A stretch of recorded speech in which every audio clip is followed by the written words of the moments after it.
Kadosh, good morning. I wanted to share with you a beautiful idea on Aliyat Chamishi. Aliyat Chamishi in Parashat Tisa has a Yud Gimel Midot Rachamim, the 13 attributes of mercy. And this is an incredible concept where the Gemara Masechet Rosh Hashanah Yud Zayin Amud Bet actually brings down that it teaches us that HaKadosh Baruch Hu, Bichvodo ve'atzmo himself, was nitatef ketzitzit. It's as if that he put on a tzitzit and he showed Moshe Rabbeinu the 13 attributes of mercy. And he said, if you're going to do the seder, I'm going to come and I'm going to listen to your tefillot, which is actually something very incredible. The Galmi Vilna says, how do you know that you need a tzibur? How do we know that we have to say it in a congregation? Because it says that HaKadosh Baruch Hu was mitatef keshliach tzibur, so we need a congregation.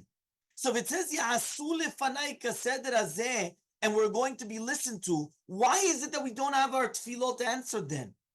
And the Chavetz Chaim came and he gave a beautiful mashal. He said there was a person that he was coming and learning, so he went to university and tried learning a degree, and he wanted to do business management. When he finishes, he was looking for a job, so he has a rich uncle. He goes to his uncle, and he tells the uncle, listen, uncle, I'm looking for a job. So the uncle says, you know what? Incredible. I've got the perfect job for you. I've got so many of different factories and different businesses that I need to manage. I need a big manager. So the guy says, perfect, uncle, I'm the best. I just graduated, I got it, I'm able to do it. So, okay, fine, perfect. So he comes and he says, okay, listen, here's a piece of paper, write this down. First day of the month, you're going to visit this job, this factory. The next day, you're going to go to another business. The third day, and he kept on writing down what's he going to do and everything. And then he's going to come and when you're actually coming and you're managing my businesses, we'll have a lot of success. Perfect, very good.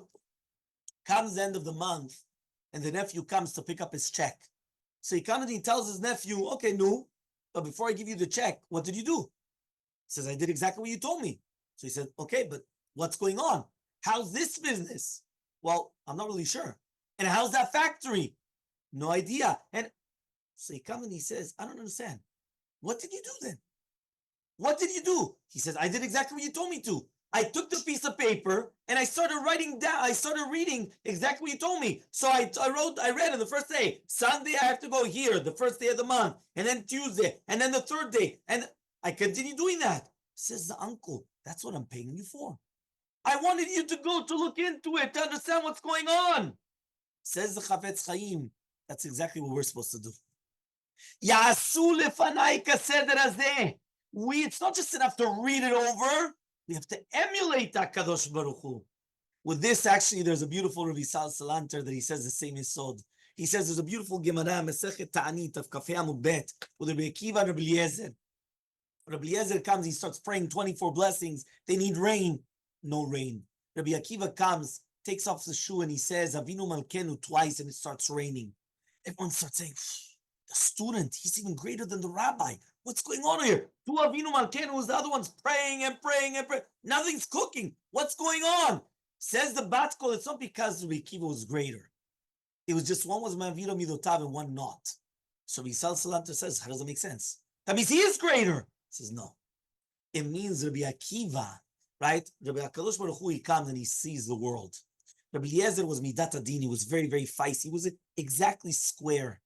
And therefore, HaKadosh Baruch Hu says, I'm sorry, I'm not going to accept your tefillot. Why? Listen, it's not supposed to rain. It's supposed to be hunger. It's supposed to be drought. I can't do anything. When Rabbi Akiva came and he was Ma'avira Midotav, which that's one of the concepts of Nosei Avon Ve'over al Pesha, that he's going to come and he's going to forgive and he's not going, which means he does chesed, even though it doesn't really belong to them to do chesed. They don't merit it, but he's still going to give it to them. Rabbi Akiva was that type of a person. HaKadosh Baruch Hu says, I'm going to do chesed as well. I'm going to give them rain, even though they're not supposed to. The concept of the Yugim Midot Rachamim, the attributes of mercy is emulate HaKadosh Baruch Hu. It's not just ringing or singing off a piece of paper, Hashem, Hashem, Kel Rachum V'Chanun. We have to copy Hashem.